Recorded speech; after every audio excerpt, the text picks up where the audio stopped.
If you're a little bit older, not real old, okay, but if you're at least like 30 years old and older, you probably remember a commercial campaign that was done by Holiday Inn Express last night, right? Holiday Inn Express, not last night. I don't know why I had that part. I looked it up on YouTube. I found a copy of one of them. Okay, so there's this surgeon guy. He's in the operating room. He's talking to the nurses. He finishes up. He stitches the body back together. He finishes. He pulls the mask down, and the nurses see him and say, "Wait a minute, you're not Doctor, so and so." And he says, "Of course I'm not, but I did stay at a Holiday Inn Express last night." You guys remember that? Those kinds of commercials, right? This idea that if you stayed there, that made you more competent, more intelligent. Okay. Today we're going to be talking about anxiety, and I need you to know that I'm not an expert. And I did not stay at a Holiday Inn Express last night, okay? Slept in my normal bed, not even very well, okay?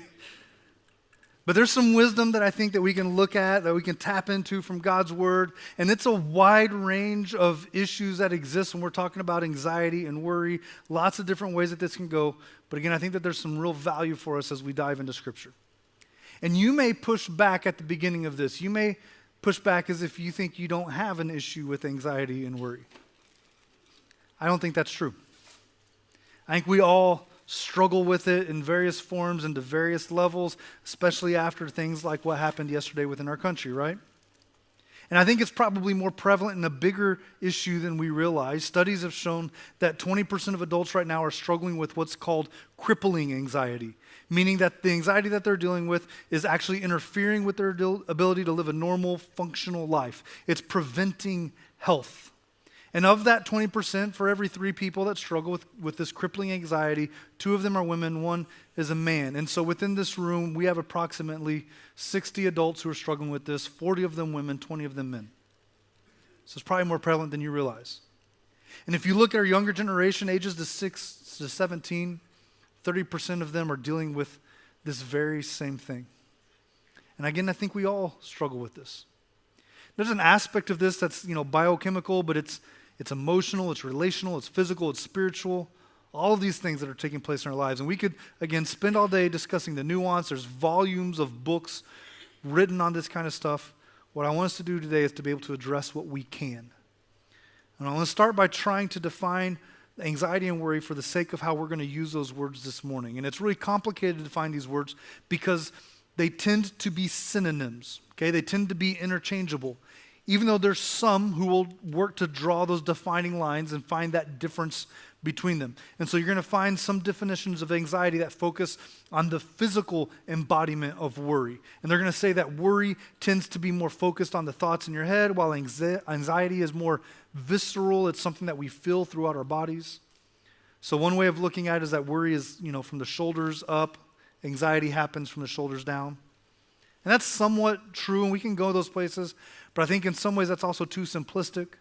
And so for today, we're going to use these words just so that we all understand what we're talking about. We're going to use these words interchangeably as true synonyms, that I recognize they can be different, but they're so closely linked, we're going to address them together. And we need to recognize that anxiety and worry can be good. Don't hear that very often, right? But they have a valuable aspect to them. Worry and anxiety are going to prod you to use your problem-solving skills. For example, like if you're walking through that dark parking garage, it's late at night and it's just you see the shadows lurking, right? You're checking everything out, your eyes become attentive, you start paying attention, you start looking around, you become very alert, you start hearing everything that there is to hear, you become aware and prepared. Worry and anxiety, they kind of kick in that fight or flight survival skill that's within us, and it causes us to be prepared. This example of good worry, right? And you can look at your job or your roles and recognize that there's such a thing as good worry. If you're a student and a test is coming up, you may feel worried that if you don't study hard enough, you won't pass the test. And so that's a healthy worry. A healthy anxiety is going to motivate you to put in more effort. If you're a father, if you're a husband, you have worries, and that can be a good thing if it's leading you to more effort. If you're worried about being able to provide for your family, then that should motivate you to actually show up to work, right? If you're worried about your kids' education or their athletics or other activities, it should encourage you to step up and lead your kids in those things. And hopefully as a father, as a husband, you're concerned about the spiritual welfare of your family, and that should inspire you to lead your family spiritually. In our jobs, whether husbands, wives, kids even, in our jobs we have worries and anxieties about the tasks that we need to complete. And that's a good thing. It helps motivate us. It helps us stay focused and get things done. Reminds me of 2 Corinthians chapter 11, kind of this innocuous verse written by a guy named Paul. He's writing to a church that exists in a town called Corinth. And he says, I face daily the pressure of my concern for all the churches. My concern for all the churches. Paul was a church planter. His job was to care for churches. And that word concern, it could just as easily mean anxieties and worries. In fact, you'll find translations of the Bible that use those words instead of concerns. There's a sense in which worry is a valuable thing. Do you remember in the summer of 2020? Remember that summer? Remember what life was like back then? Mostly awful. COVID had been around for a while. People were kind of used to it, but we were also kind of sick of it. And the isolation and the quarantine, we're growing old, and there were still restrictions within our communities, and we were struggling with what life would look like if it would ever get back to normal. At that time, I was a church leader. And I was part of a group of guys who made decisions about how the church should function during what was a very unprecedented moment in history for us in that church. And because it was my job and responsibility, it was right for me to be concerned, to be worried, to be anxious about how to lead the church through that time. It was my job. At the same time, I was fulfilling many of my ministerial responsibilities, and pastoral care became very predominant. It began taking over the bulk of my time. In fact, the amount of time I spent talking to people and counseling them, whether that was phone calls or Zoom or even the occasional in-person meetings, it became more and more a part of my life. And it was right for me to be concerned or worried or anxious about how to care for people. It was my job. Additionally, I was a town council member, kind of a little side gig for me, and I was part of a group of guys who were trying to figure out how to lead our community and make decisions for it. And it was right for us, it was right for me to be concerned or worried or anxious about how to lead my community because it was my job. See, anxiety and worry, they kind of exist on this spectrum. And at one end, you have worry and anxiety that are present, but they're manageable. You could even argue beneficial. They press us, they push us to fulfill our responsibilities. It acts as a prod for us to do our jobs well. But that's not the complete picture. I think that's actually a very small piece of the picture because I think anxiety and worry are usually not good. Most of the time, anxiety and worry are irrational or they're vague. They paralyze us instead of motivating us. The most often outcome is that anxiety and worry makes our lives worse. And if you go back to our illustrations, you can see where this plays out. If you're alert while walking through a parking garage, that's a good thing. But if you're lying in bed at night and you can't fall asleep because you're imagining walking through a parking garage and all the possible things that could go wrong, that would be unhealthy, right? Some of you are laughing because that's you. It's anxiety and worry in unhealthy manners. And you should be concerned about certain things if you're a parent or if you're married or if you have a career. There's worry and anxiety that is actually good and healthy and helpful for you to do your job well. But when you start becoming worried or anxious over things that you can't control, it becomes very unhealthy. And I think that's the key piece. It's the things that you can't control. If you're a student and you're worried about tests or assignments that you've already completed, that's unhealthy. If you find yourself worrying about the decisions that other people are making, whether that's your spouse, your kids, your coworkers, it's unhealthy. You have no control over those things. When you become worried or anxious about scenarios outside of your authority, that's where anxiety and worry begin to become unhealthy. You see, anxiety and worry, when they're applied to things you can't control, they tend to become something that consumes your life and your thinking and your ability to function in a healthy way. And so if I go back to the summer of 2020, I would say that I experienced what was likely an anxiety attack. My body physically manifested the stresses I had carried in unhealthy ways. I was not appropriately dealing with the worries and the anxieties that I had defended as being good and healthy. And so instead of resolving some of the issues within the church that I was trying to help lead, which again, it wasn't even all on me, I had a group of guys that we worked together. Nonetheless, my worry and anxiety, it paralyzed me. And all I could do was just think about those things. It just felt like it was stuck in my head, and it created more anxiety over things that I could not control, just bouncing around. And on top of that, I had no outlet for the people that I was counseling because I'm not a counselor, I'm not a therapist, I'm not trained on how to carry burdens for other people. And as those burdens became larger, I stepped up to help where I could, but often I carried those burdens alone. And I was unaware of how to work those stresses out of my life. I became very unhealthy. And I began to grow angry at decisions that people were making and behaviors of certain people within our community, the actions that they were taking, even though they had the right to have their opinions and to make their decisions, right?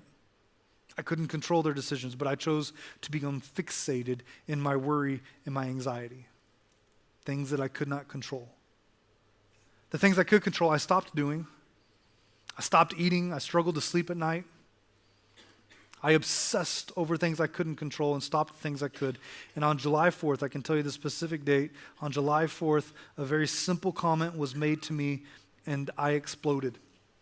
That's the best word I have for it. It's kind of like that imagery we started with the popcorn kernel heating up until eventually popping. That's what it felt like to me. Something happened and I just kind of popped. And my body was shaking and my heart rate was elevated. My eyesight became blurry. My volume became unmanageable.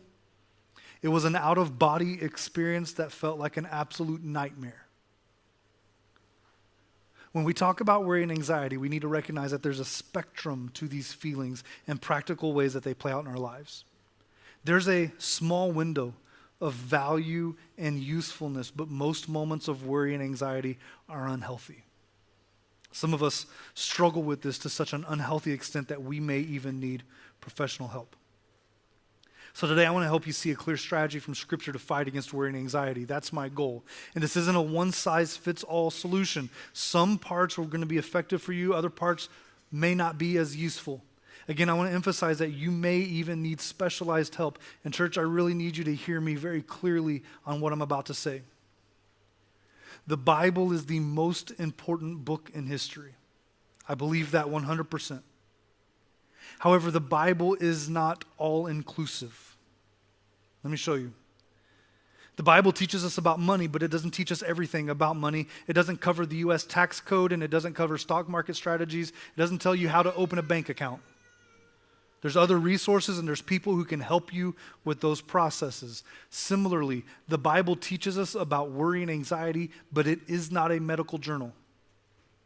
Therefore, you need to recognize that there are good, God-honoring counselors and therapists who serve God by helping people. And if you need more specialized help, then you need to seek that out. If you need help finding those supports, feel free to reach out to me or anyone on our staff to help you with that. Let us help you. Here's what we can do this morning. We can look at a strategy from Scripture that I think is helpful and useful for everyone. It may not be all that you need, but it will be something helpful for you and help move you in the right direction. So if you've got your Bibles, I want you to open to Philippians.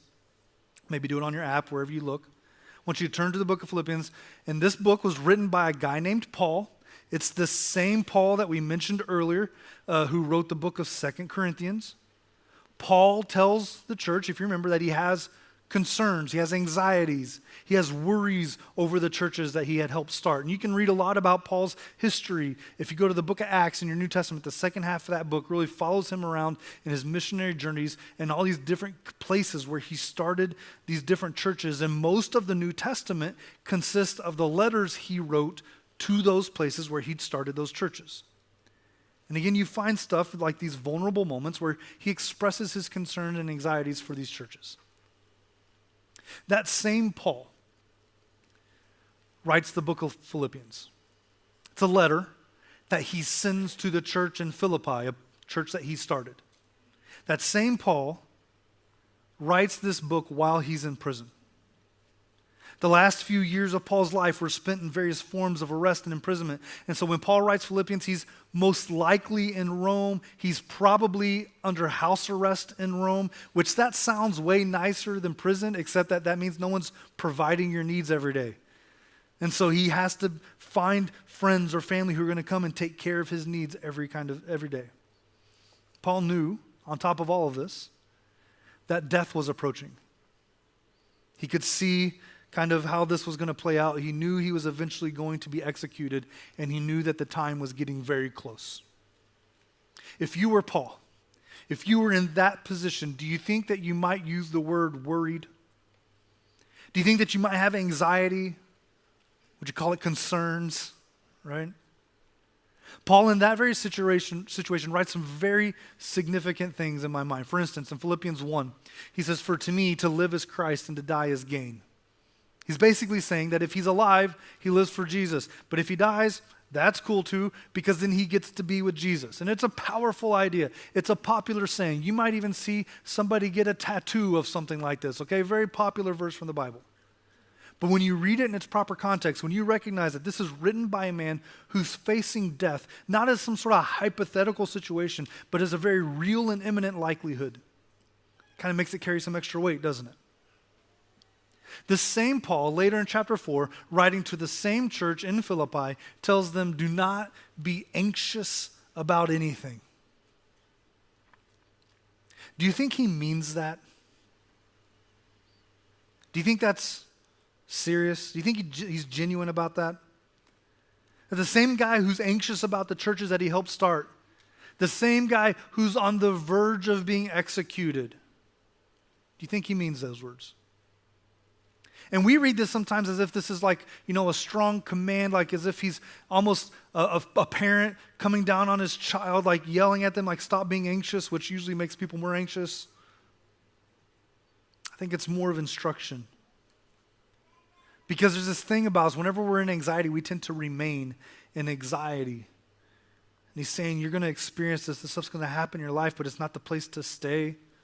You need to turn your feelings to God. This passage is an encouragement from Paul on how to properly respond to anxiety that we will often just choose to live with.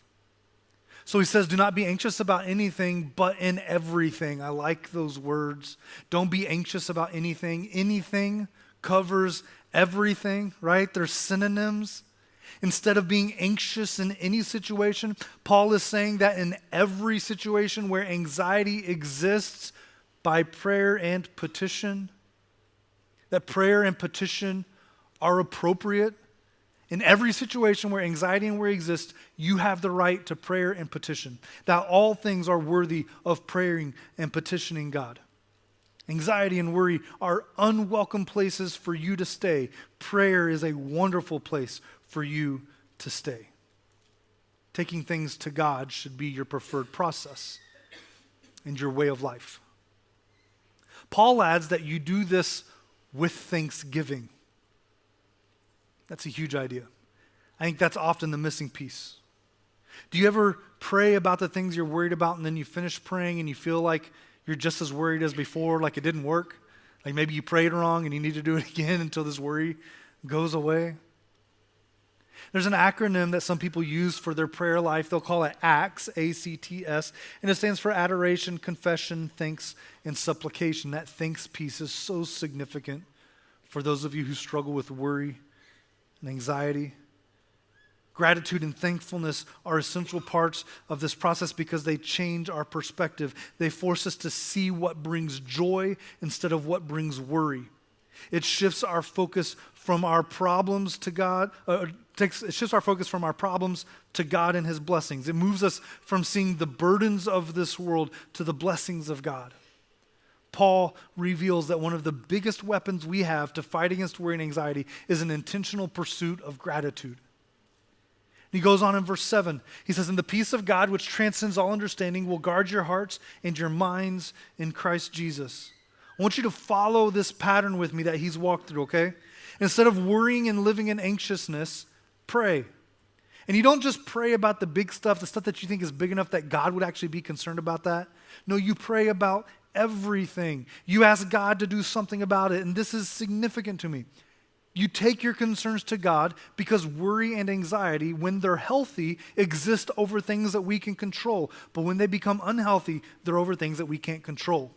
So when we struggle with worry and anxiety, we're often ruminating on these things that are beyond our control. Why would you not give those worries to God, the one who does have control over all things? Why not hand them over to a God who has the authority to do something about them? Paul says in the midst of this, we pursue thankfulness, which is the opposite of worry and anxiety. Worry and anxiety focuses on the burdens of this world. Thankfulness focuses on the blessings of God. And then Paul promises that the peace of God, he promises a peace of God will follow. A peace that transcends understanding. A peace that doesn't make sense. When you pursue thankfulness and peace instead of worry and anxiety, you find a deeper, more profound sense of calm. I think of it this way. Oftentimes when I think of anxiety and worry, I kind of envision a ship out at sea and kind of the stormy nature of that, the waves moving it, tossing it back and forth. Thankfulness and peace seem to be the opposite of that, aren't they? They're the opposite of that anxiety and worry. And even better, Paul says that it can become a habit, that you can actually guard yourself with this. Scientifically speaking, part of the problem with anxiety and worry is that it happens at a neurological level. We create pathways in our brains over time. Our brain has all sorts of pathways, kind of like roads, if you will. And the problem is that not all pathways are good. And so something happens in life and you respond with worry and anxiety and you start creating a path. And then something else happens in life, and if you respond with worry and anxiety, you kind of make that path a little bit wider and a little bit stronger. And it's kind of like moving a trail from, something from in the grass to now it turns to dirt and then gravel, and eventually you're laying asphalt, right? That when you respond with anxiety and worry, you're creating a pathway, and eventually this nice road that you've built just becomes easier to go down than anything else. It's easier than creating a new path. But you can also build good roads. You can build good pathways. And I think that's what Paul's getting at here. That's something that we get when we continue praying. It's why we keep presenting our requests to God.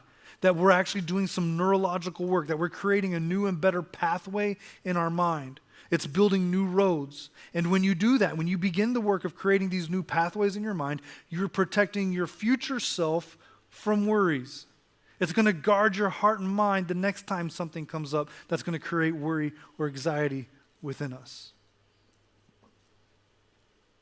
In verse 8, Paul says, finally, brothers, whatever is true, whatever is noble, whatever's right, whatever's pure, whatever's lovely, whatever's admirable, if anything is excellent or praiseworthy, think about such things.